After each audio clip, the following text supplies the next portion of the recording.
Salamou alaikum, je m'appelle Cheikh Ibrahima Fall. Je suis né en 1855 au Sénégal. Je suis le fils de Modou Rokhaya Fall, grand érudit de l'islam au Sénégal, et de Mame Seynabou Ndiaye. Je descends de la lignée de la famille royale du Damel d'Etiala Watman Fall, de la noblesse guerre du Cayor. J'ai étudié à l'école coranique de mon père et j'ai poursuivi ma formation auprès d'autres maîtres en théologie, en fiqh, en rhétorique et en tafsir. Ma vie a complètement changé lorsque j'ai vu Serigne Touba pour la première fois. Ce jour-là, je ne tenais plus sur mes jambes et je suis tombé par terre. J'ai dû me relever 3 fois. La 3e fois, je me suis relevé et je me suis approché du marabout en marchant sur mes genoux. Les habitants de la maison ont demandé ce qui se passait. Les envoyés ont répondu, c'est un fou qui nous a accompagnés sur le chemin du retour. C'est pourquoi je me suis fait appeler depuis longtemps, le fou. Quand je suis venu donner la main à Serigne Touba, je me suis prosterné en mettant sa main sur mon front. Les disciples étaient étonnés. J'ai fait cela 3 fois, puis je me suis assis devant le marabout. Il m'a demandé, qu'est-ce que tu es venu chercher? J'ai répondu, je veux arriver auprès de Dieu.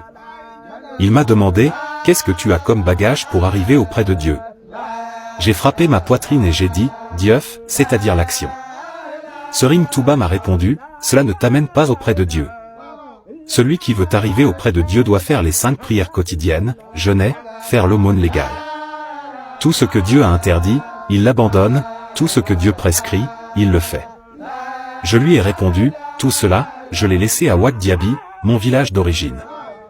Je cherche ce qui est important, ce qui est meilleur avec toi.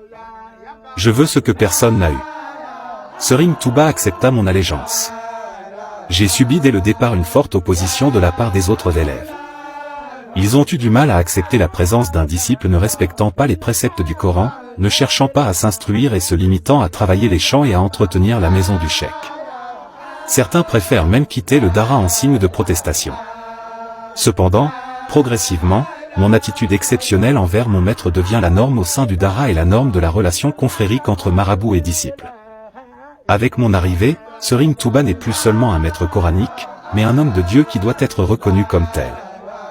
De plus, on me louait pour être le disciple le plus efficace, celui qui a su défendre et prêcher la voix de son maître. D'une part, j'interviens de nombreuses fois auprès de l'administration française et des hommes politiques sénégalais pour le retour de Serigne Touba au Sénégal. D'autre part, les mourides appréhendaient ma richesse comme un signe des bienfaits divins et comme un moyen de protection et d'autonomie communautaire. De plus, ils soulignent le fait que j'ai distribué tous mes biens à Serigne Touba et à mes frères. Dans la mémoire collective, Mame Cheikh Ibra devient Lamp Fall, la lumière, celui qui a éclairé afin que les gens puissent voir Serigne Touba et le reconnaître. Dans les chants Baye Fall, on entend souvent, sans Mame Cheikh Ibra Fall, Bamba ne serait pas connu du grand public.